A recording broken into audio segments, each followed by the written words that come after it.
Ibati yung katabi mo, good morning sa'yo.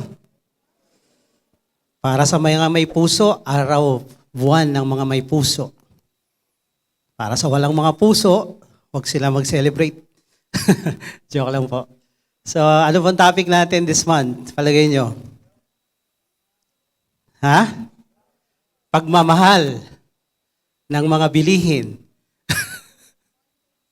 Ano po?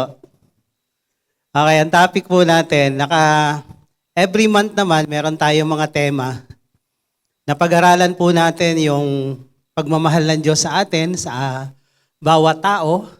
Naniniwala po tayo na ang Diyos mahal ang lahat. Pati yung pinaka-worst na tao na nabubuhay sa ibabaw ng mundo, mahal ng Diyos. Okay? Kaya kung may maririnig kayong mga doktrina na ang Diyos ay si Jesus ay hindi namatay para sa lahat. Namatay lang siya para sa elect, sa mga napili, sa mga, kumbaga, mga big time siguro itong mga to kaya napili. Turo po yun ng Calvinism, turo po yun ng mga reformist.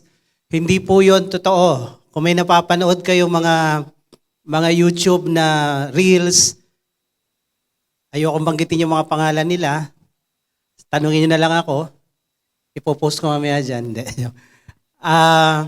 Nagtuturo po sila si Jesus Christ na namatay lang para sa iilang mga pinili.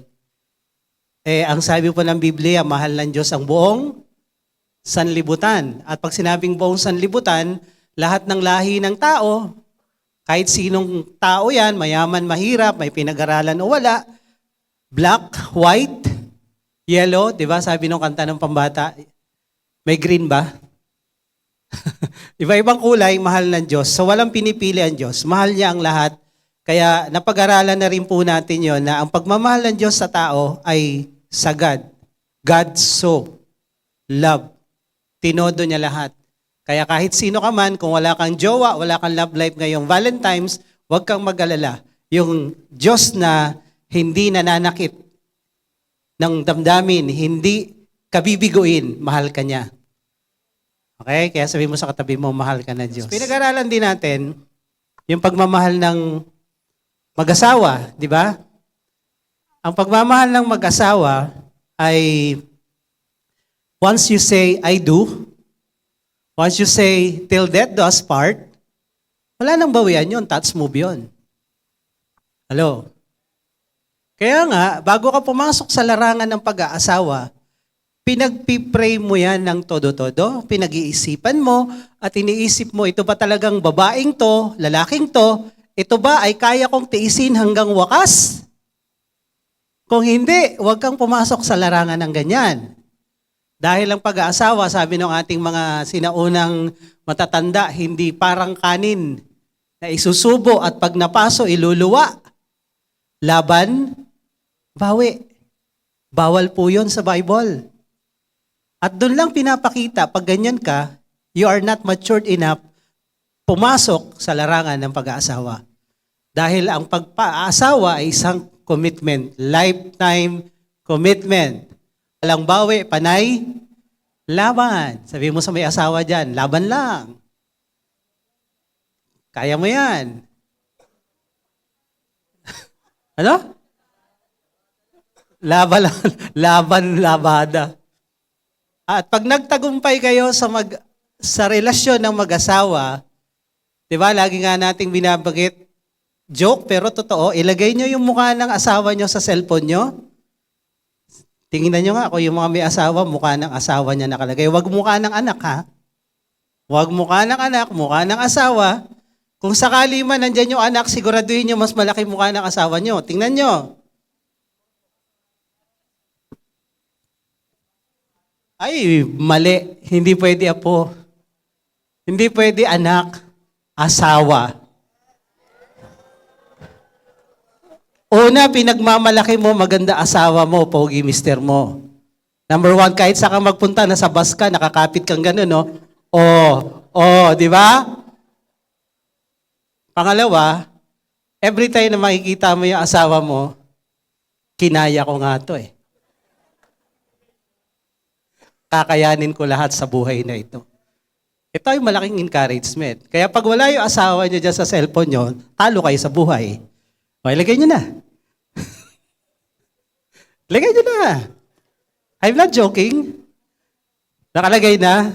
Tuwing madi-discourage ka, titingnan mo. Kinaya ko to. Kinaya ko to, kakayanin ko lahat. Okay? So, sa lahat ng mga may asawa, nandyan yung apo, nandyan yung anak, pero siguraduhin nyo, mas malaki mukha ng asawa nyo. Eh, pastor, nadi-discourage ako tuwing makikita ko eh. Taob nyo na lang. So, sa mag-asawa, lifetime commitment, laban lang, walang bawian. Walang solian. The moment you decide, kaya nga pag magkakasal ako, kakasal na naman ako ngayon, ay kung tinatanong, sigurado ka, sigurado ka, sigurado ka. Kung hindi, ay naku, mag-isip-isip ka muna. Hindi sigurado po eh.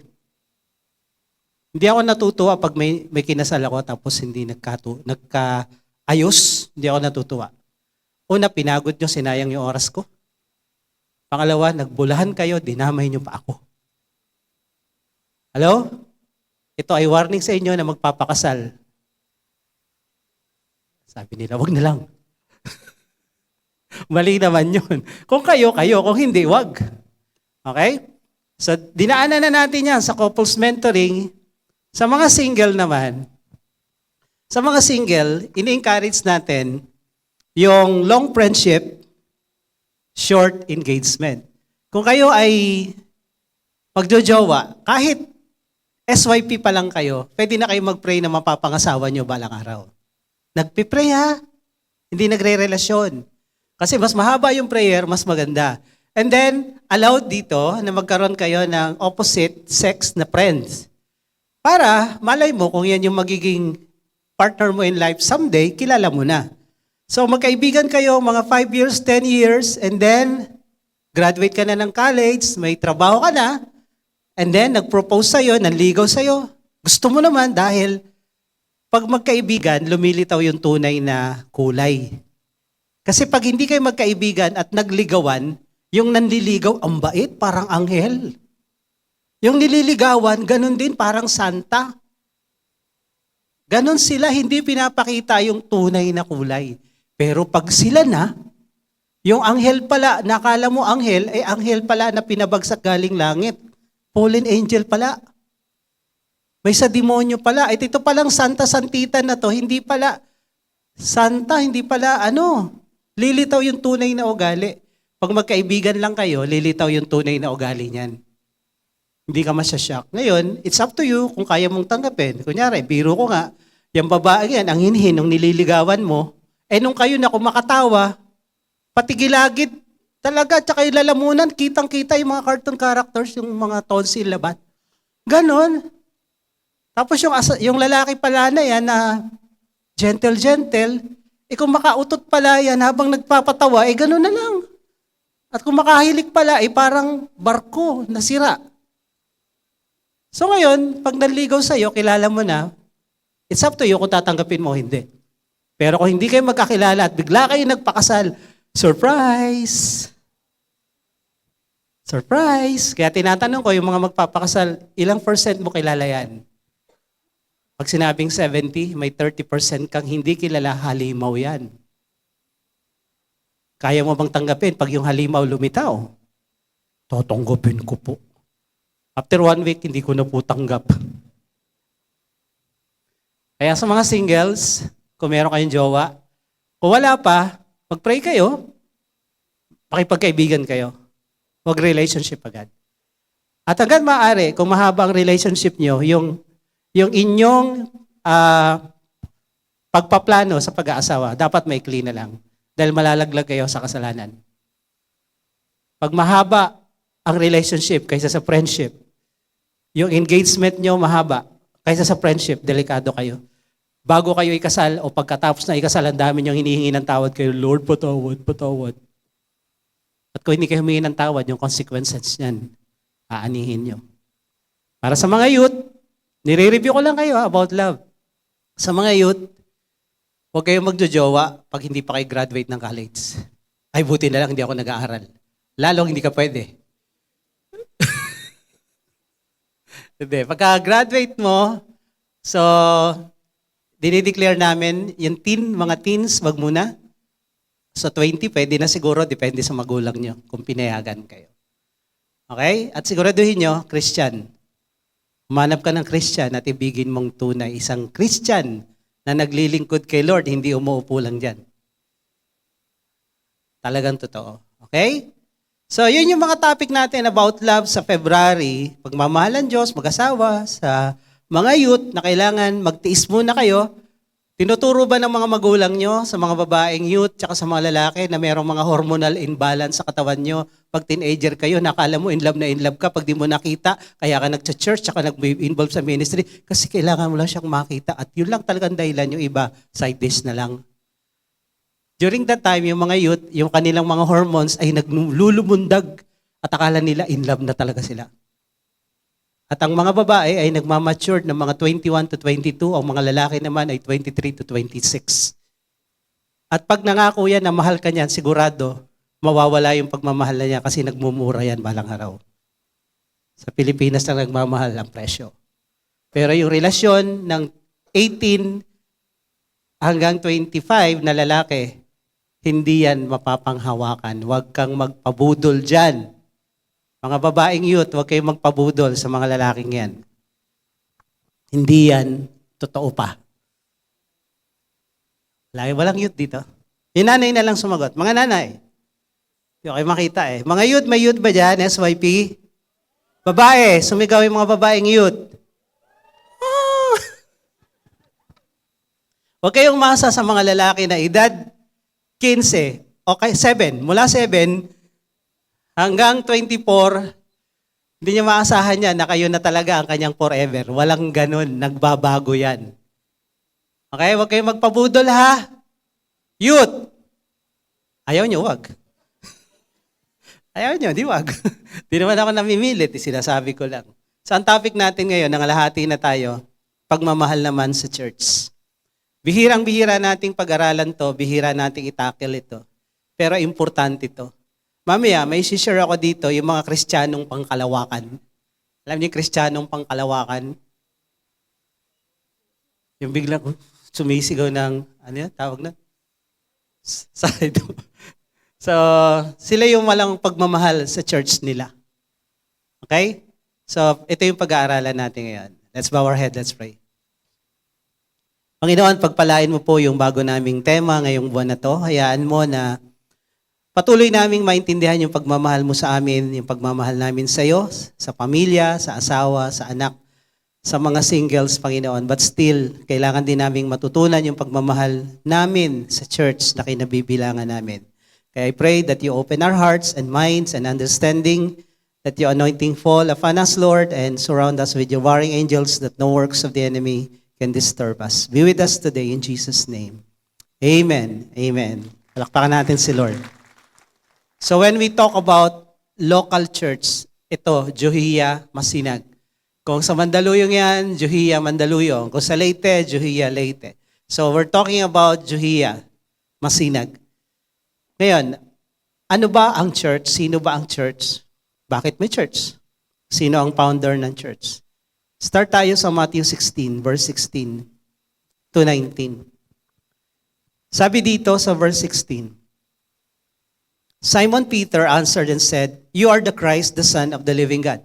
Nag-uumpok-umpukan yung 12 at si Jesus. And then tinanong ni Jesus yung mga disciple niya, sabi ng mga tao, ano yung naririnig niyong sinasabi nila? Sino daw ako?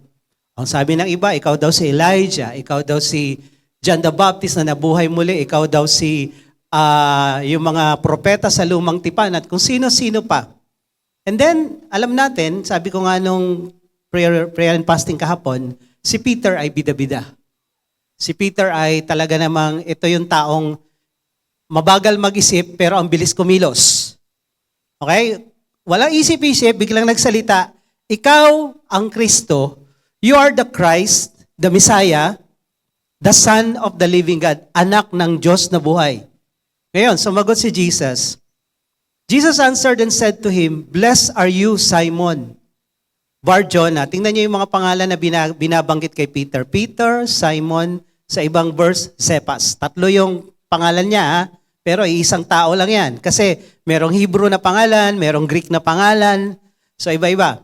Pero isang tao. So ikaw, Simon, Bar, pag sinabing Bar o Ben sa Bible, anak. Anak ni Jonah. Si Jonah ay si Juan. Okay? So common name yan dyan.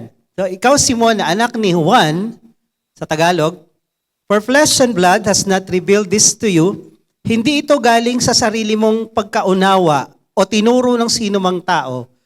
But my Father who is in heaven. Yung revelation sa iyo na ako ang Kristo, anak ng Diyos na buhay, ay galing sa Diyos Ama yan. Hindi yan galing kung kanino man.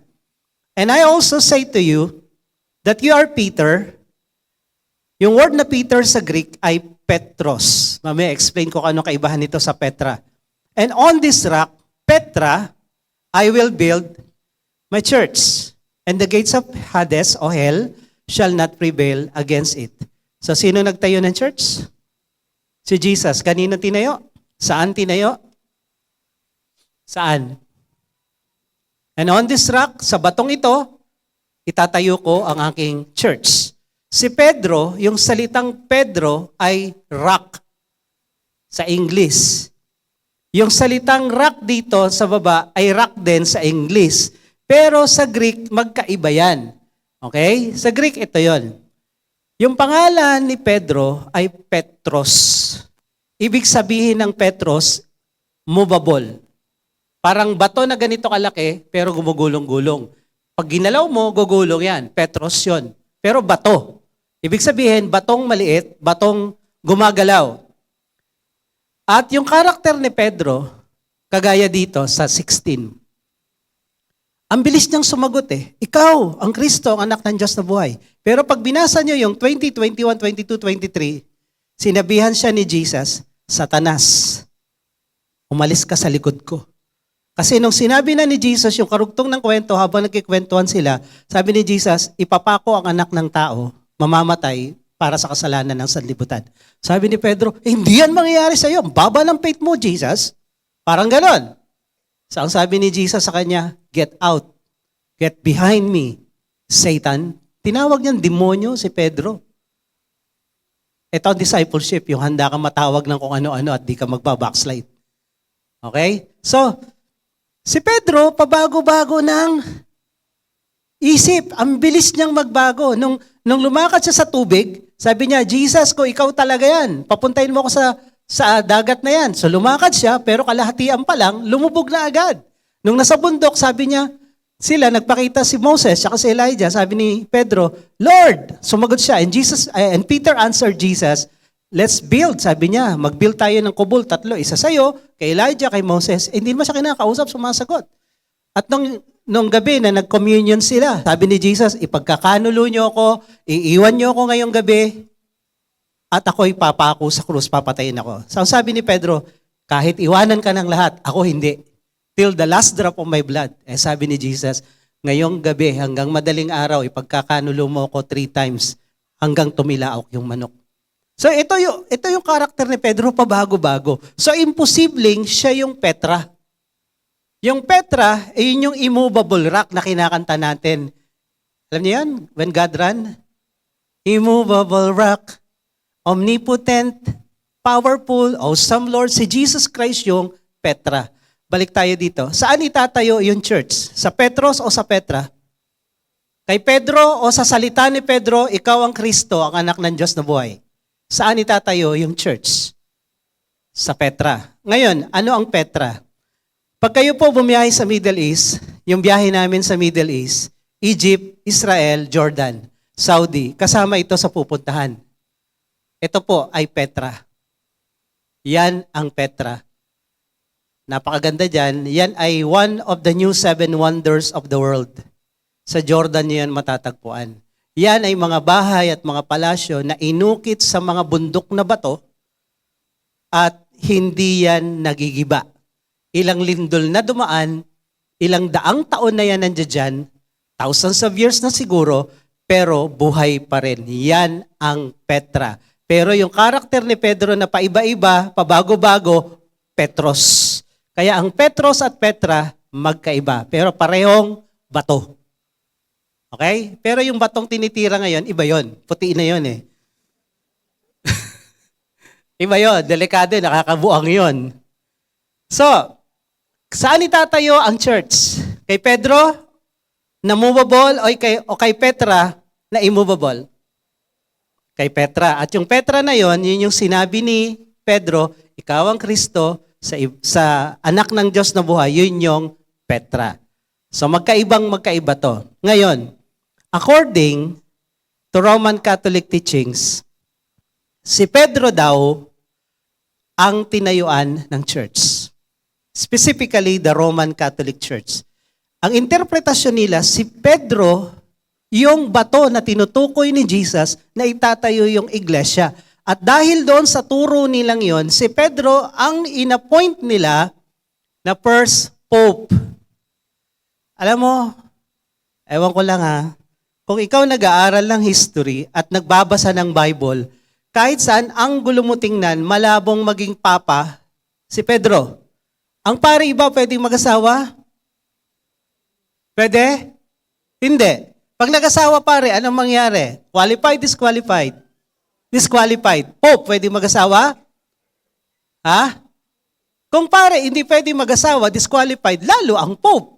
Mas mataas ang katungkulan at kalagayan. Sabi ng Bible, si Pedro may biyanan. Ang nakakalungkot naman, kung may biyanan ka, tas wala ka pang asawa. Diba? Sabi ni Pepe Pimentel, may biyanan ka, wala ka asawa, double jeopardy yan. So sabi dito, Matthew 8:14, when Jesus entered Peter's house, he saw his mother-in-law lying sick with high fever, sabi dun sa Luke. Mataas ang lagnat. So ngayon, kung may biyanan si Pedro, sa palagay niya may asawa kaya? O paano siya naging pope? Paano siya naging pope? May asawa yan. Isa pa, marami ebidensya, dalawa lang ibibigay ko. Nagsalita si Paul doon sa mga taga-Korinto, sa church, dahil madamot, kuripot, kini-question yung kanyang pagiging apostol. Ang sabi niya, dinependehan niya yung sarili niya. Sabi niya, kami lang ba ang dapat magtrabaho at hindi makakain ang pinagtrabahuan namin? Kami lang ba ang hindi dapat mag-asawa ni Barnabas? Samantalang yung ibang mga alagad ni Jesus, pati yung kanyang mga kapatid, tingnan nyo to ha, tinuturo din nila na si Jesus walang kapatid. Ito ang linaw. We do not have the right, take along a believing wife as do other apostles and the brothers of the Lord. Sino yung Lord na tinutukoy dito? Si Jesus, nung nasa lupa. Si Maria, may ibang mga anak. At ang sabi ni Pablo, the brothers of the Lord. Kapatid ni Jesus sa laman. Sino yun? Si James, si Jude at iba pa. Kaya sinasabi nila, walang kapatid si Jesus. The only begotten son of Mary, budol. Alam, pag binuksan mo ngayon, hinahanap ko nga, sino ba yung unang pope? Gusto ko lang ma-confirm. Sabi ko, ang nilalagay nila, ang founder ng Roman Catholic, si Jesus. Taga-Rome ba si Jesus? Saan si Jesus pinanganak? Sa Roma? Nakarating ba si Jesus sa Roma? Sabi ko, budol to, mga fake news noon pa nagkalat Fake news na. Hanggang kanina umaga, kaya natagal ako. Sabi ko, alam, may history ako Iba, hindi ko lang nabuksan yung book. Sabi ko, grabe tong pambubudol na to. Si Jesus daw ang founder ng Roman Catholic Church. Hindi nga siya Romans. Hindi nga siya nakarating ng Rome. Tapos si Peter daw ang first pope. Paano naging first pope si Peter? May asawa to. At di rin siya nagpunta ng Rome. Ang nagpunta ng Rome si Paul. At si Paul ang walang asawa. Pipili ka rin lang ng karakter, mali pa. Kung mali ang pagpili mo sa mga bagay-bagay na to, kunyari, aba Ginoong Maria, si Maria ba Ginoo o Ginang? Kung sa simpleng bagay na yan, hindi mo maituro ng tama, yung iba pa kaya mo ituro ng tama? Sa Ginang at Ginoo, hindi mo nga alam. Hello?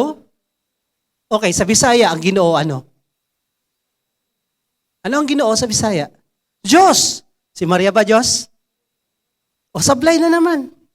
Dahil kung si Maria Diyos, si Jose, Diyos din. Yung lolo ni Jose, tsaka ni Maria, Diyos din. So ilan ang Diyos? Ay, Diyos ko Lord. Sa simpleng bagay, mali. Paano mo paniniwalaan yung iba pa? Eh di mali lahat. Nagigets niyo ko? Simpleng bagay, mali ka eh. Eh dito sa mahirap, mas mali ka. May kapatid si Jesus. Si Maria, hindi nanganak ng isa lang. Ang dami niyang anak, may mga babae pa. And then, sabi ni Pablo, etong mga kapatid ni Jesus, sa laman, may mga asawa. At pati si Cephas, si Pedro. So 3 pangalan ni Pedro, Peter, Cephas, and Simon. 3 yon, iba-ibang lengguwahe pero the same meaning. Yung Cephas is rock. Okay? So may asawa si Pedro, paano siya naging pope? Disqualified to. And beside, nakarating din si Peter sa Rome para lang pugutan ng ulo. Ay, para ipakong pabaliktad. Si Paul pinugutan ng ulo. Siya ang nagtagal sa Rome. At sino ang nagsulat ng Book of Romans? Si Peter o si Paul? Si Paul. Kaya gulo utak nitong mga nagtayo nitong paniniwalang ito eh. Mali, ang daming mali. Sa simpleng bagay, sa maliit na bagay, mali na. Eh paano na sa malaki? Kaya tagal nating nabudol. Kaya sabi ko, pag nagbubukas sa Google, pati ba naman ang Google nabudol din? Sabi ko, grabe na tong fake news na to, noong-noon pa. Kaya huwag kayo magtitiwala sa isang source lang ng news. Magsaliksi kayo sa iba din. Dahil hindi lahat ng news napapagkatiwalaan. Yung iba, fake news. Yung iba naman, half news. Selected news. Doon tayo sa totoo. Kaya nga ang Bible, magugulat ka eh. May pangit na nakasulat dyan, may magagandang nakasulat dyan, lahat nandyan. Hindi budol. Alam mo na totoo yung kinikwento ng Biblia. Ngayon, so hindi si Pedro ang unang pope at hindi Roman Catholic Church ang tinayo ni Pedro o ni Jesus. Catholic. Mamaya explain ko sa inyo kung anong kaibahan yan. So itong the same verses na to ng Matthew, dito rin kinuha na Iglesia ni Cristo yung kanilang katuruan. Pag umattend kayo ng mga doctrination nila, dahil ilang beses ako naka-attend dyan, ang sasabihin nila, ano ang tinayo ni Jesus? Iglesia. Sinong nagtayo? Si Jesus. Kaninong iglesia? Kay Jesus. Anong tawag? Iglesia ni Cristo. O, di ba? Ikaw naman na walang alam, first time, oo nga, tama nga, o, join na, bautismo na, indoctrination na. Okay, sabi dito, Jesus built the church. Yung church na yon sa Tagalog, iglesia. Sa Greek, ekklesia. So, tama sila. Who owned the church? Jesus. So, kaninong church? Kay Kristo. So, anong tawag? Iglesia ni Kristo. Tama. Pero ang tanong, porke ba ang pangalan ng grupo mo ay nakasulat sa Biblia at nasa verse na yan, tama kayo? Maraming mga grupo na ang pangalan nila nasa Bible pero ang tinuturo nila wala sa Bible. So wala doon ang basihan ng tama o maling grupo. Joke ko nga, paano malaman ang tamang grupo? Tumingin ka sa drum set. O tama, di ba? Meron ba silang ganyan? Wala. Joke lang yan, joke. Ang basihan ng katotohanan ng tama ay yung declaration of faith. Ano ang pinaniniwalaan ng grupong ito? Tayo, malinaw. Yung pinaka-basic natin, Bible lang, Jesus lang. Pero may mga ano pa yan ha?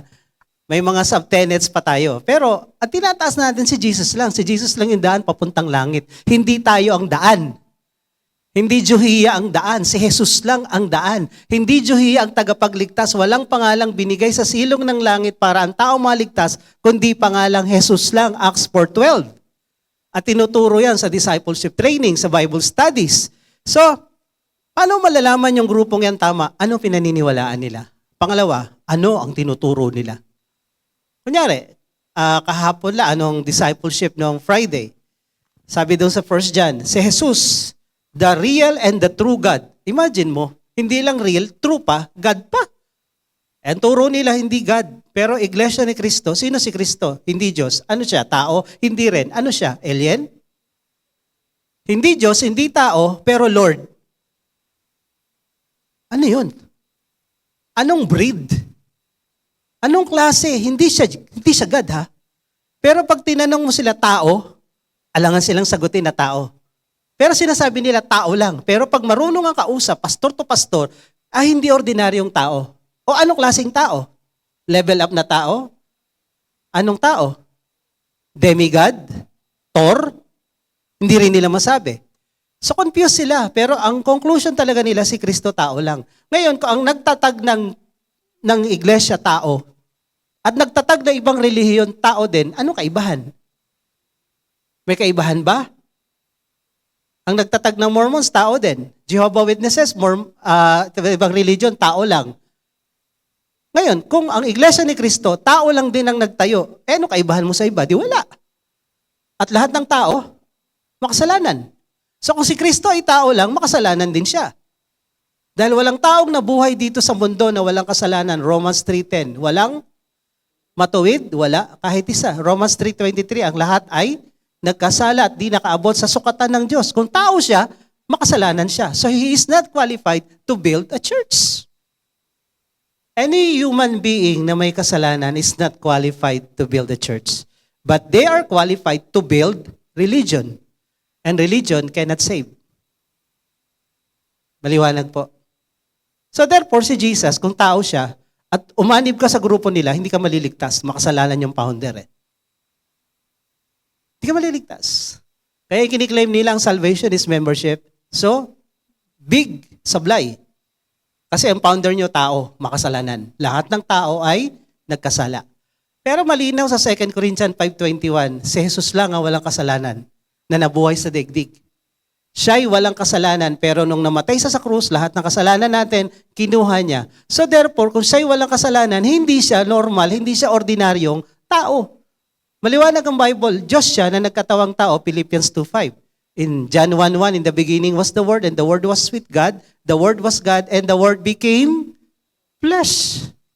John 1:14. Ang Diyos naging tao. So walang kasalanan kasi hindi siya tao. Diyos siya na nagkatawang tao. So, tama ang pangalan nila, pero mali ang tinuturo nila. So wala sa pangalan yan. Maliwanag? Kung ang grupo mo ay nasa Bible, pero tinuturo wala sa Bible, mali pa rin. Mali pa rin. So itong dalawang grupong ito, ang nagkiklaim doon sa Matthew 16 na sa ibabaw ng batong ito, itatayo yung iglesia. May tama sila, pero hindi sila tama. Okay? So, what is the church then? Ano ba talaga ang church? O anong tamang tanong? What is the church or who is the church? Ito bang SM ay church? Pag kayo ba tinanong, saan ka nag-church? Sa SM, Cinema 2. Yun naman sinasabi natin, di ba? Kahit nga pag nagpo-post ako yun ang naintindihan ng tao. Pag sinabing church, ang iniisip nila, lugar, panambahan. Pag dati kang religion mo, sa iba kang religion na ma-attend, saan yung church mo? Doon no. Doon no. Ano yung tsura ng church mo? Yung matulis, yung bubong. Ikaw, yung may ekes ang bubong. Ikaw, saan church mo? Yung bilog ang bubong. Sa bubong nakabase.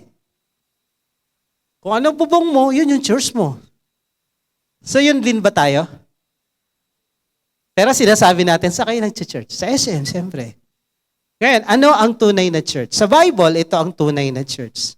Colossians 1:13. Since this is introductory sa ating series, kailangan nating maintindihan yung church na sinasabi natin dito sa topic natin, love your church. Ano yun? Sino yun? Paano yun? So ito yung introduction natin. Colossians 1:13. Sabi ni Paul sa mga taga-Colossa, doon sa church sa Colossus, He has delivered us, tayong lahat, ay niligtas ni Jesucristo from the dominion or domain, paghahari ng kadiliman, si Satanas. Tayong lahat ay alipin ng Diablo. Kaya kahit ayaw nating magkasala noon, gusto nating bumait pero di natin magawa, wala tayong choice kasi alipin tayo, nakatira tayo sa kaharian, teritoryo ni Satanas. At ang bisyo doon, ang trabaho araw at gabi, gumawa ng kasalanan.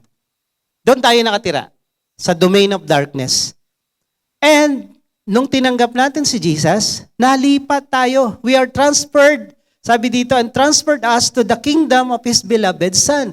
Mula sa kaharian ng demonyo, nalipat na tayo sa kaharian ni Kristo. Dilim, liwanag. Alam nyo, pag nagre-retreat, may ginagawa tayong ganon, di ba? Symbolic. So ang church? Ang church ay yung mga tao na galing sa dilim, pinatawad, nilinis ng dugo ni Jesus, na sanctified, na revert, and then nandito na sila sa bagong buhay. Kaya nga ang tunay na Kristiyano, hindi mo na dapat tinatawag yung sarili mong makasalanan dahil wala ka na doon, nandito ka na sa kaliwanagan, banal ka na. Nagkakasala, yes, pero hindi makasalanan. Nadudulas, nagkakamali, pero hindi nabubuhay sa kamalian. Magkaiba yung nabubuhay sa kamalian, yung sa nagkakamali pa lang. Magkaiba yan. Pag ang utak mo, mali ang pananaw mo sa pagiging Kristiyano, hindi ka mag-i-improve. So, ito yung tinutukoy na church, nalipat na. Tanungin mo yung katabi mo, nalipat ka na ba? Nasa liwanag ka na? O nangangapa pa rin sa dilim? At ito pa ha, pag ikaw nasa dilim, kahit anong dumi ng kasalanan mo, kahit anong dami, hindi mo nakikita. Pinagtatanggol mo yan at iniisip mo, hindi, okay lang ako. Pero pag nasa liwanag ka na, at kahit konti lang yung dumi sa buhay mo, may makakakita at may makakapansin. Yung mga kasama mong Christian, makikita yung mali mo, at dapat pati ikaw. Naintindihan nyo? Pag nasa liwanag ka, mas madaling makita yung mali. Kaya minsan naangal tayo, bakit ba yung mali ko nakikita mo? Nasa liwanag ka na eh. Nung nasa dilim ka, hindi nakikita yun eh. Kasi panay kadiliman, nakikita nyo yung dumi ng mukha mo sa dilim, wala. Pero sa liwanag, lahat nalalantad. Kaya huwag ka umangal, nasa liwanag ka na. Yun yung isang ebidensya na pag may nakapansin sa'yo, bakit? Kasi nasa liwanag ka na. Sino nasa liwanag dito? Taas ang kamay. Ayan, marami-rami na rin. Pangalawa, ano ang church? 1 Peter 2:9. But you are a chosen race, a royal priesthood, a holy nation, a people for His own possession. Merong tinatawag na sa theology na ang bansang Israel ay pinalitan ng church. Replacement theology. Pero sa Bible, hindi replacement theology. Ang original na piniling bayan pa rin ng Diyos, literal, physical, Israel. Pero when it comes to spiritual, it is composed of Israel na tumanggap kay Jesus at Gentiles na tumanggap kay Jesus. Yun yung church. Ito yung tinutukoy dito. Tayo ay mga piniling lahi, mga royal, hindi lang priesthood mga kingly, mga anak ng hari at the same time anak ng pare. Royal priesthood, banal na bansa, holy nation. A people for His own possession, mga taong pinili ng Diyos para kanyang gawing pag-aari, that you may proclaim. Ang purpose, iproklama nyo yung kadakilaan, yung papuri ng Diyos who called you out of darkness into His marvelous light. Ito yung church. Yung word na ecclesia is call out once. Yung kinakanta ni Gary Valenciano, take me out of the dark, my Lord. Tinawag ka mula sa dilim, nilipat ka sa liwanag. Ito yung church. So yung church pala ay mga tao, hindi building. Kahit wala kang building, pag may tao, church ang tawag doon. Nagkataon lang, ang hirap mag-ipon pag wala namang building. Pero ang tunay na church, tayo. Amen? Tao. 2 Timothy 1:9. The company of saved people, sabi dito, who save us and called us to a holy calling. Niligtas tayo at tinawag tayo ng Panginoon para maging mga banal. Kaya dapat ang utak natin banal. Hindi ka na makasalanan, hindi ka na namumuhay sa kamalian, nasa liwanag ka na, banal ka na. What your mind conceive, your body will achieve. Yung Kristiyano na nag-iisip, dami kong mali, makasalanan pa ako, hindi ka mag-i-improve. Pero yung Kristiyano na nag-iisip, banal ako, kung ano yung nasa utak mo, yun magiging yung function ng katawan mo. Pag makasalanan ka, makasalanan ka. Pag banal ka, banal ka. So ano ka ngayon? Iko-convince ka ng demonyo, hindi, nagkamali ka, hindi ka pa rin banal. Ang sabi ng Bible, binanal na tayo. Sanctified. Diba? Justified. So kung yun ang sinasabi ng Bible, yun ang paniwalaan mo, hindi binubulong ng dyablo, o sablay ka na naman. Kahapon yan din ginawa mo, wala ka talaga. Tapos maririnig mo pa yung mga kasama mo sa bahay, oo nga, oo nga. Maniwala doon, maniwala ka sa salita ng Diyos. Binanal ka na. Sabi mo sa katabi mo, binanal ka na. Wala ka na sa dilim, nasa liwanag ka na. Kahit minsan malabo mata mo, magsalamin ka lang, okay lang yan. So, He saved us, called us to a holy calling, not because of our works, hindi dahil sa gawa natin, but because of His own purpose, grace, which He gave us in Christ Jesus before the ages began. Bago pa nagsimula ang kasaysayan ng mundo at daigdig, planado na yan. Alam na ni Lord kung sino yung tatanggap sa Kanya at iniingatan niya na yon since the beginning of time. So ang church ay yung mga taong tinawag sa kadiliman, niligtas, ginawang piling bansa at pag-aari ng Diyos. Wala na sila sa dilim at sila ay nasa liwanag na. At yung church na yon, ikaw at ako yon. Kung talagang tumanggap ka kay Jesus, ikaw yung church. Sabi mo sa katabi mo, ikaw yung church. Tayo yung church. Kaya ang sabi ng Bible, kung merong 2 o 3, tingnan nyo ang church 2, 3, church. Pero yung mag-isa ka lang sa bahay, nanonood ng TV ng preaching ni pastor, hindi ka church. Okay? Kasi may mga palusot, online na lang kami. Nung nag-pandemic, lahat ng church halos nagsara at nag-online lang. Tayo hindi. Kung ano yung batas ng gobyerno na 10 lang ang pwede mag-ipon, 5, tinuloy namin yon. 5 tao, nagbibideo ako doon sa 3rd floor ng Masinag Market dahil yun na allowed ng batas, then sinisend sa mga miyembro yung video. Hindi tumigil itong church na to during the pandemic. Then natapos yung pandemic, yung mga church na tumigil hanggang ngayon, tumigil pa rin. Wala pa rin. Yung iba nagsara na. Yung iba na kontento na lang sa online. Kasi akala nila yung panonood ng TV, ng mga video ng preaching ay church. Hindi yung church. Ang church ay gathering ng 2 o 3. 3 naman kami, magkakapit bahay. Bahala kayo sa buhay nyo. Basta ang church gathering. Isang meaning na ecclesia is gathering of all believers. So ang minimum is 2 or 3, church. Then sabi sa Ephesians 5:22-29, Jesus loved His church. Kung mahal ni Lord yung church, dahil ito yung goal ng ating pag-aaral, na mahalin din natin yung church natin. Sabi dito sa Ephesians 5:22-29, babasa lang tayo na ilang verses. Wives, nandiyan ba kayo? Magingay lahat ng wives. Pati lalaki yun eh. Wives, submit. Ba't 2 na lang nag-submit? Wives, submit to your own husband. Own husband, hindi husband ng iba. As to the Lord. Alang-alang sa Panginoon. Lahat ng submission sa Bible, lagi nakasunod yung alang-alang sa Diyos. Kahit yung mga anak, children, obey your parents in the Lord. Bakit ka susunod sa asawa mo? Bakit yung anak susunod sa magulang? Kasi si Lord ang nag-utos. Sablay ang asawa ko sablay yung magulang ko. Kahit pa dahil utos ni Lord, alang-alang kay Lord. Ganun ba? Sino may kasalanan? Si Lord? Utos ni Lord Kaya pag sinundan ng as unto the Lord, ibig sabihin, huwag ka na magpalusot na kasi, lagi sablay plano niyan, ba't naman ako sasama? Di ba kami, bumabiyahe. Ang laging nagbubuk, ako. Sabi ko, magtayo na lang kaya ako ng travel agency. From A to Z, ako. Pag sumablay, ako. Bakit ganito? Naalala niyo yung Silent Night? Bakit nakwento nagawa yung kanta ng Silent Night? Nakita ko sa Facebook. Alam niyo yan? Alam niyo yung kwento? Christmas yun, di ba? Silent Night.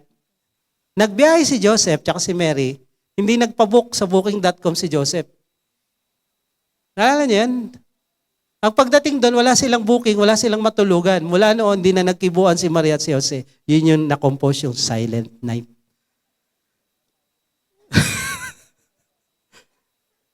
Galit si Maria Hindi ka malang nagpabook, buntis pa naman ako. So, ganun pa man, sumasablay man yung mga mister nyo. Ang sabi dito, wives, submit. To your husband, dahil hindi sila magaling o hindi sila sumasablay, submit dahil yan ang utos ng Panginoon. For the husband is the head of the wife. Dahil ang lalaki, ang mister, ang head, ang leader. Kaya Pag kayo, mga misis, sinabihan ng asawa nyo, huwag nyo ano pa pakialam mo? Ba't ka nangingialam? Hello? Ba't ka nangingialam? Nagpakasal ka dyan eh. Nung araw na pinakasalan mo yan, sinabi mo sa kanya, pakikialaman mo na buhay ko lahat. Kaya wag mo sasabihin pagkasal, ba't ka ba nangingialam? Buhay ko to. Tantanan mo ko dyan.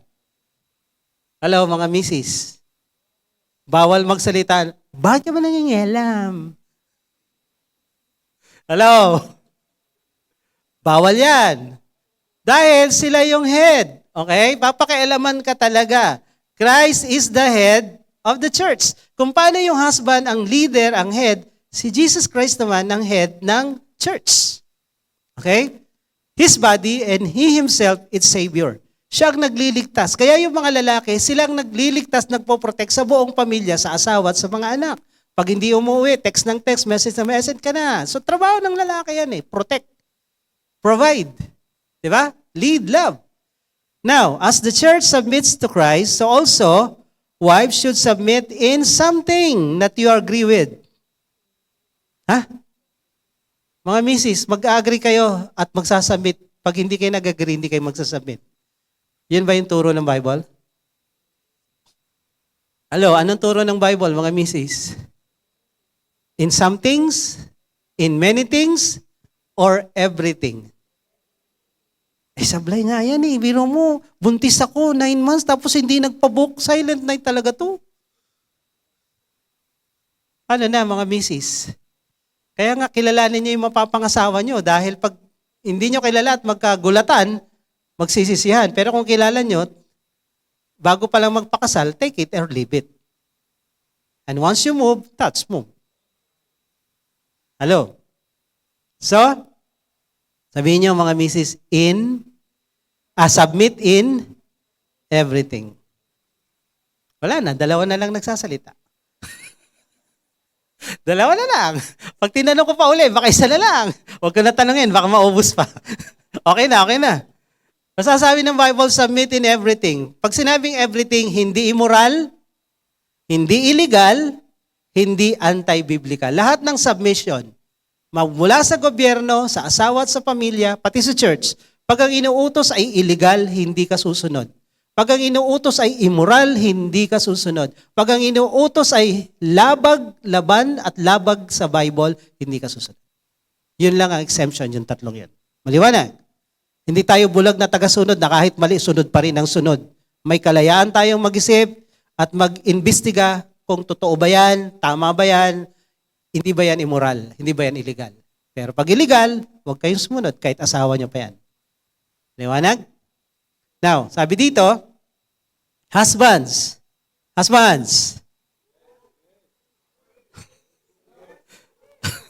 Matapang ba kayo, husbands? Ayan. Husband, love your wives. Love your wives. Kaibig-ibig man o hindi kaibig-ibig, utos ni Lord, love your wives. And love is patience. Love is patient. Sabi ng 1 Corinthians 13, love is kind. Dapat mapagpasensya ka. Alas 10 na, late na ako. Dalian mo. O dapat mapagpasensya ka. Love is patient, love is kind. Gusto mo nang magalit, kailangan mong magtiis, magpigil. Ano pa? Love is patient, love is kind, love is not arrogant, love is not rude. Ano ba? Hindi ginaganon. So, ito yung love. Ipapakita mo sa asawa mo. Hindi mo tinatarayan, hindi mo, ano. So, kaya ba yan, mga lalaki? Tapang nyo talaga, ha? Sige, gawin natin yan. So, husband, love your wives. As Christ loved the church. Kung paano minahal ni Jesus tayo yung church, di ba? Paano tayo minahal ni Lord? Kahit sumasablay ka, pinagbibigyan ka. Ang tagal-tagal mo na, ang dami mong hindi sinusunod. Nandyan pa rin si Lord sa'yo. Sinusuyo ka pa rin. Inaalagaan ka pa rin. Hindi ka pa rin binigay kay Satanas. Yung pagmamahal ng Diyos sa atin, never gives up. Hindi nagsasawa, hindi napapagod, tuloy pa rin. So ito yung pagmamahal ni Jesus sa church na dapat din yung pagmamahal ng mister sa mga asawa nila. Hindi napapagod, nakakapagod ka na. Huwag niyo nang sabihin kung kayo yung nagsabi nun. Nakakapagod ka na, nakakasawa ka na. Si Lord, hindi tayo pinagsawaan. Hindi napagod si Lord sa atin. Hindi nga alam ni pastor yung kalokohan niyo, pero alam ni Lord. Di ba? Pero andyan ka pa rin. Andyan pa rin tayo. So, ganito kamahal ni Jesus, yung church. Ang topic ko, hindi husband and wife. Ang topic ko, sabi ni Pablo, pagmamahal ni Kristo sa church. How Christ loved the church and gave Himself. Lagi na lang nagpapaubaya si Kristo, si Jesus sa atin. Siya ang nag-a-adjust, siya ang nagbibigay, hindi siya ang ina-adjustan natin. Hindi tayo nagbibigay sa Kanya. Si Lord ang laging nag-a-adjust sa kahinaan natin. Kaya ang mga mister, ganun din sa misis. Ano ba? Bagal mo! Hello, mga mister. Pag may period yung mga misis nyo at mainitin ng ulo, cranky, anong gagawin mo? Iwanan mo! Punta sa tropa! O mag-brum-brum sa tanay at mag-Oscar tayo doon at lumipad ng Superman at mamatay.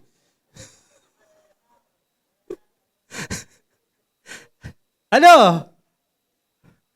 Ano gagawin natin?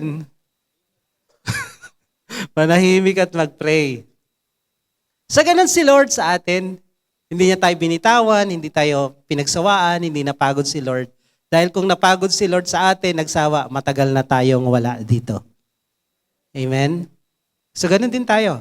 So mahal ni Jesus yung church at lagi siyang nagbibigay sa church. Pinagbibigyan tayo, He gave Himself, sabi dito.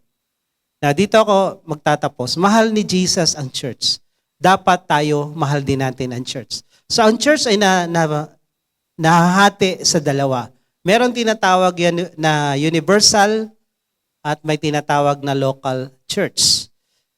Kung naka-attend kayo ng training sa discipleship, meron tayong tinuturo doon, the Apostles' Creed, at binabanggit doon yung Catholic Church. Okay? Ngayon, ano ang Catholic Church? Pati sa Google, ginagawa nilang budol, pati ginagawa nilang fake news sa mga online definition ng Catholic Church. Lagi nilang dinidikit yung Roman Catholic Church. But originally, the word Catholic means universal. Okay? Universal. So pag sinabing Catholic Church, ang ibig sabihin nun, universal church. Ano yung universal church? Every true believers of Jesus Christ in every nation of the world belongs to the universal church of Jesus Christ. Kunyari, may tinayo akong church sa Aklan. May 3 doon, dumami na sila ngayon. At may tinayo kaming church sa India, 3, ngayon 6 na. So yung church na yon at yung iba pang church sa Africa, sa Middle East, sa China, sa Iran, pag pinagsama-sama mo yon, kasama sa Pilipinas at sa lahat ng bansa, yun yung mababasa mo sa Revelation na galing sa iba't ibang wika at lahi, ang tawag doon, Catholic Church. Universal Church. Pangkalawakan, pangkalahatang mga Kristiyano. Iba-ibang grupo pero naniniwala kay Jesus na siya lang ang daan ng katotohanan, tagapagligtas natin, at yung Biblia lang ang sinusunod, ang tawag doon, Catholic Church. Liwanag? Hindi Roman Catholic. So, this true church na tinatawag natin Catholic Church ay nag-originate sa Jerusalem. Saan galing si Jesus Christ? Saan galing ang mga apostol ni Jesus Christ? Jerusalem. Saan galing ang Bible? Sa Jerusalem, sa Israel. So dito nagsimula itong church na to. Magmula doon sa Acts chapter 2, ito yung Roman Catholic Church na lumaganap sa iba't ibang panig ng mundo. Dito nagsimula sa Book of Acts, hindi sa Roma. Yung church na kinikilala ngayon na Roman Catholic Church, ang head, ang boss, taga-Rome, hindi taga-Jerusalem. Kaya sila Roman Catholic Church kasi Roma ang base at hindi tayo kabilang sa Roman Catholic Church. Kabilang lang tayo sa Catholic Church. Lahat ng Kristiyanong biblikal at Jesus lang naniniwala doon, tayo ay Catholic. Kaya pag tinanong kayo na ibang mga kaibigan nyo, ayaw namin sumama sa inyo, hindi kayo Catholic. Uwe, Catholic nga kami. Ay, nag-invite ka sa Iglesia ni Cristo. Hindi ka Iglesia ni Cristo. Kami nga ang tunay na Iglesia ni Cristo eh. Sa pangalan at sa doktrina, kami yun. Manalito na kayo? Akala ko Christian kami. Ba't pag uwi ko, Catholic na uli kami, tsaka INC. Nagigess yung tinuturo ko? Pagdating sa katawagan, tayo yon. Pagdating sa katotohanan, tayo pa rin. Sila, tawag lang. So ang Catholic, hindi Roman Catholic. Maliwanag. Catholic means universal. Lahat ng Christian na totoo sa buong mundo, ang tawag doon Catholic Church. Ngayon, pwede ka bang maging miyembro ng Catholic na hindi ka miyembro ng local church? Pangalawa, the local church. Ano ang local church? Ito yung grupo ng mga tunay na Kristiyano na nasa isang komunidad located kung saan ka nagtatrabaho, saan ka nakatira, kagaya ng Juhia Masinag. Tayo ay local church. Lahat ng totoong Christian, believers and followers of Jesus Christ, automatically, member ka yung universal church. Whether you like it or not, miyembro ka ng Catholic Church. Okay? Sabihin mo sa katabi mo, member ka pala ng Catholic Church. At di mo alam. So ngayon, miyembro ka ng Catholic Church. Automatic yun kasi universal ka. Pero pag hindi ka miyembro ng local church, kagaya ng Juhia Masinag, Mandaluyong, hindi ka member at hindi ka involved sa local church mo, you will not grow as a disciple of Jesus Christ. Ito yung sinasabi natin na pwede kang mawala, malagas o maiwan sa rapture. Kasi hindi ka lumalago. Ang tawag dito sa mga Kristiyano na miyembro lang ng Universal Church pero hindi miyembro ng local church, sila yung tinatawag ng Kristiyanong pangkalawakan. Sino tong mga to? Walang commitment sa local church. Magsisimba lang kung kailan nila gusto. Pag mainit, ay mainit, wag muna tayo mag-church. Ay umuulan, ay wag muna umuulan. Naintindihan naman tayo ni Lord. Umuulan eh. So may kilala akong taong ganun. Pag uminit, lumamig, umulan, hindi magsisimba. Kailan ka magsisimba? Kung kailan niya gusto. So, itong mga Kristiyanong pangkalawakan, magsisimba lang kung kailan gusto, ayaw mag-involve sa mga gawain sa church, sa ministries, sa mga activities pag in-announce mo, ganyan lang. Meron tayong fasting. Meron tayong training.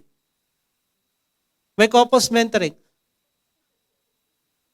Wala. Hindi sila involved. Wala silang pake. Pupunta lang sila dyan para makinig, makikain ng spiritual food. Pero involvement, no. Ito yung mga Kristiyanong pangkalawakan. Wala dito nun. Sabi mo sa katabi mo, wala dito. Wala na, kanina meron. Ngayon, wala na. Okay? Wala na Kristiyanong pangkalawakan pagkatapos kong sabihin to. Sino sila? Pag nasabihan o na-rebuke, lilipat ng ibang church. Nag-Bible study, umattend ng ministry, nag-involve. Kaya lang, bro, medyo nasabihan lang ng konti. Ayoko na dyan, nagtampo na ako. May mga sakit itong mga to eh. Temporitis. May temporitis itong mga to. Masabihan mo lang, ayaw na. Pag tinamaan sa preaching, mainit, palamig muna tayo. Manghang yung teaching ni pastor, parang sinumbong ako ng Bible study leader ko eh.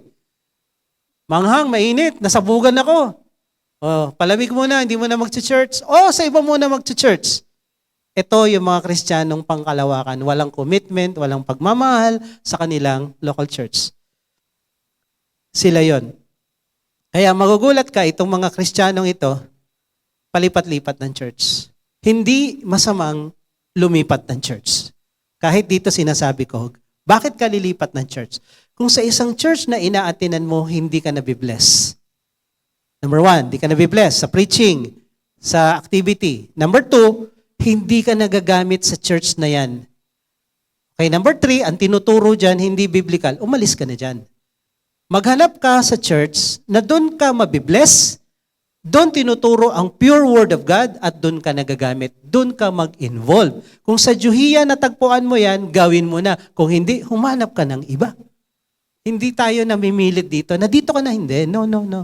Pero we welcome anyone and everyone na gusto mo mabless, nabibless ka rito, you stay. Gusto mo magamit, nag-a-announce kami dito. Kung ano yung pwede mong gawin. Kung hindi mo pa alam kung saan ka pwede, mag-try ka sa isa't isa. I-try mo dito, i-try mo dito. So, ang pinakamadali, ushering, at saka security. So, later on, madidiscover mo, parang kaya ko rin kumanta. O, di ba? O, di after service, ikaw yung panghuling bilang, bayang... joke lang. Joke lang, ha? So, yun. Bawal ang Kristiyanong pangkalawakan sa Diyohiya. Sabi mo sa katabi mo, bawal. Kaya mag-join ka na, mag-involve ka na. Next week, ito yung ating pag-aaralan para maipakita mo yung pagmamahal mo sa local church mo. Hindi universal, local. Ito yon. Kailangan mong mahalin yung head, si Jesus Christ. Pangalawa, yung spiritual heads, meron tayong physical head. Ito yung mga leaders natin, kaming pastor. And then, yung panghuli, yung miyembro ng church. Paano mo mamahalin yung kasama natin sa church? So far naman, sa aking karanasan dito, sa dami natin ngayon, wala naman tayong issue. Mga maliliit lang na konting tampuhan, pero wala tayong issue na yung grupong yan, hindi namin gustong papangit nila, mas maganda kami. Wala naman, kasi lahat dito pogit magaganda. Amen? O sige, palakpakan niyo yung sarili niyo. tayo. So, we love our church? Do you love your church? Be involved, okay? Be part of the activities kung ano mang meron tayo dito. So before we end, we close. Meron po ba tayong mga first-timer dyan na ngayon lang nakapunta? Wagayway nga ang mga kamay niya. Taas nga po. Taas ang kamay kung meron man para makita natin. Meron po ba? At kung meron po, baba po kayo dito. Ipag-pray ko kayo. Tapos na tayo. Closing prayer. Meron po? Ayan. Punta po kayo dito. Tayo kayo. Tapos sarap kayo sa akin. We just want to bless you and pray for you. Ayan, and welcome po dito sa Diyohiya. Ang Diyohiya po is Jesus Our Hope International Assemblies. Kami po ay grupo ng mga kagaya ng pinag-aaralan natin, grupo ng mga Kristiyano na naniniwala si Kristo lang, si Jesus Christ lang, ang Diyos na nagkatawang tao na matay sa krus para sa ating mga kasalanan, para tayo patawarin, iligtas at dalhin sa langit sa pagdating niya. At naniniwala tayo na Bible lang ang basihan ng ating paniniwala, pananampalataya, hindi salita ng sinumang tao, kundi salita ng Diyos. At naniniwala tayo, yung tunay na pagmamahal sa kanino man, nagsisimula sa Diyos. Sabi ng Bible, God is love. Ang salitang love at ang Diyos, hindi pwedeng paghiwalayin. At hindi natin mararanasan yung tunay na pagmamahal ng Diyos kung wala si Jesus sa buhay natin. At hindi natin mamamahal ang ibang tao dahil ang turo ng Bible, mahalin mo ang Diyos na higit sa lahat and then mahalin mo yung kapwa mo. Love God, love your neighbor. So yung sikreto nito na kay Jesus lang. Okay? So before we close, inianyayahan ko kayong mag-pray na tanggapin natin yung pagmamahal ni Lord sa atin. God so loved the world that He gave His only Son. So pag tinanggap natin si Jesus, tinanggap natin yung pagmamahal ng Diyos. Then, kung ano man yung kakulangan ng mundo, ng pagmamahal, kaya niyang punuan yan. So, let's bow our head. Let's pray. At habang tayong lahat ay nakayuko, pwede ba natin itaas yung isang kamay natin sa Diyos? Simbolo na tayo'y nananampalataya na siya lang talaga yung kailangan natin. And as we bow our head and close our eyes, sumunod po kayo sa panalangin ito. Sabihin niyo, Panginoong Hesus, Panginoong Yesus, ako po'y lumalapit sa iyo. ako po'y lumalapit sa iyo. Nagpapakumbaba. Papakumbaba. Inaamin ko, Inaamin ko, ako isang makasalanan. ako'y isang makasalanan. At wala akong magagawa para iligtas ang aking sarili. Ang aking sarili. Ngunit Panginoon, Ngunit Panginoon, ako po'y nananampalataya, kaya ka namatay sa krus, kaya ka namatay sa krus. ay para tubusin ako, linisin sa lahat-lahat sa lahat-lahat ng mga kasalanan ko. ng mga kasalanan. Salamat po Salamat po sa pagpapatawad mo, sa pagpapatawad mo, sa pagmamahal mo sa pagmamahal na ibinigay sa akin na ibinigay sa nung akin namatay ka doon sa krus. nung namatay ka dun sa krus. Ito po ang aking dalangin, Panginoon. Ito po ang aking dalangin Sa pangalan ni sa Jesus. pangalan ni Jesus. Amen. Ako na lang pong magpipray. Pwede nyo na ibabangin yung mga kamay. Lord, dalangin ko sa mga anak mo na lumapit dito sa harapan. Patunayan mo yung pagmamahal mo sa kanila, hindi lang doon sa krus, kundi sa pang-araw-araw nilang buhay mula ngayon. Maramdaman nila na noon pa, minahal mo na kami, minahal mo ng bawat isa. At kailanman, hindi ka nagsawa, hindi ka napagod, hindi ka tumigil na mahalin kami. Kaya I pray, Lord, mabalikan din namin ang pagmamahal sa iyo at sa pagmamahal sa church mo, yung ginawa mo sa amin. Hayaan mo, as we celebrate the Love Month, Lord, punuin mo kami, puspusin mo kami ng pagmamahal na galing sa langit, that agape love, that love never give up, never gives in, never stop loving us. Hayaan mo na ito yung maramdaman namin at may paramdam din namin sa iba. Hayaan mo sa buong linggong ito, Lord, na magumapaw ang puso namin sa pagmamahal mo at ito'y maranasan ng mga tao sa paligid. And I pray, Lord, na pagpalain mo din kami. Hayaan mo yung lahat ng pangangailangan, lahat ng mga sitwasyon, kung nasan kami ngayon, ikaw po ang mag-intervene sa mga may sakit, pagalingin mo ang bawat isa. Sa may mga pangangailangan na pananalapi, ikaw po mag-provide. Sa may mga relasyon na dapat ayusin, tulungan mo ng lakas ng loob na humingi ng tawad at magpakumbaba.